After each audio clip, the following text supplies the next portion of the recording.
നമസ്കാരം, Aroor vision news ചാനലിലേക്ക് സ്വാഗതം. ഇന്നത്തെ പ്രധാന വാർത്തകളിലേക്ക്.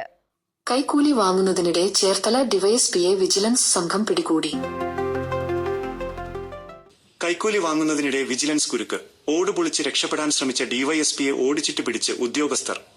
ചേർത്തല വ്യവസായിയിൽ നിന്ന് കൈക്കൂലി വാങ്ങുന്നതിനിടെ പോലീസ് ഡിവൈഎസ്പി നാടകീയമായി വിജിലൻസിന്റെ പിടിയിൽ. ചേർത്തല തൈക്കലിൽ വാടക വീട്ടിൽ താമസിച്ചിരുന്ന ഡിവൈഎസ്പി അനിൽകുമാറാണ് 1.5 ലക്ഷം രൂപ കൈക്കൂലി വാങ്ങുന്നതിനിടെ പിടിയിലായത്. വിജിലൻസ് സംഘത്തെ കണ്ട് വീടിന്റെ ഓട് പൊളിച്ച് രക്ഷപ്പെടാൻ ശ്രമിച്ച ഇയാളെ ഉദ്യോഗസ്ഥർ ഓടിച്ചിട്ട് പിടികൂടുകയായിരുന്നു. സംഭവത്തെക്കുറിച്ചുള്ള പ്രധാന വിവരങ്ങൾ. കൈക്കൂലി ചോദിച്ചത് 2 ലക്ഷം. ഒരു കേസുമായി ബന്ധപ്പെട്ട് പോലീസ് പിടിച്ചെടുത്ത വാഹനം വിട്ടു നൽകുന്നതിനായാണ് ഡിവൈഎസ്പി വ്യവസായിയോട് കൈക്കൂലി ആവശ്യപ്പെട്ടത്. 2 ലക്ഷം രൂപയാണ് ഇയാൾ ചോദിച്ചത്. ഇതിൽ 50,000 രൂപ കൈമാറുന്നതിനിടെയാണ് വിജിലൻസ് സംഘം സ്ഥലത്തെത്തിയത്. സിനിമയെ വെല്ലുന്ന രക്ഷപ്പെടൽ ശ്രമം. പണം വാങ്ങുന്നതിനിടെ വിജിലൻസ് സംഘം വീട് വളഞ്ഞത് കണ്ട ഡിവൈഎസ്പി ഉടൻ തന്നെ ഒരു മുറിയിൽ കയറി വാതിലടച്ചു. തുടർന്ന് മുറിയുടെ മേൽക്കൂരയിലെ ഓട് പൊളിച്ച് പുറത്തേക്ക് കടന്ന ഇയാൾ രക്ഷപ്പെടാൻ ശ്രമിച്ചു. എന്നാൽ പിന്നാലെ പാഞ്ഞ വിജിലൻസ് ഉദ്യോഗസ്ഥർ ഇയാളെ സാഹസികമായി കീഴടക്കി. നിരവധി പരാതികൾ.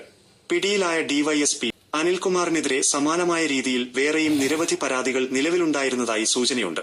സംസ്ഥാന സർക്കാർ ഉദ്യോഗസ്ഥരുടെ അഴിമതിക്കും കൈക്കൂലിക്കുമെതിരെ അടുത്തിടെ ആരംഭിച്ച പ്രത്യേക ഓപ്പറേഷന്റെ ഭാഗമായാണ് ഈ മിന്നൽ പരിശോധനയും അറസ്റ്റും നടന്നത്. അറസ്റ്റ് രേഖപ്പെടുത്തിയ പ്രതിയെ കോടതിയിൽ ഹാജരാക്കും.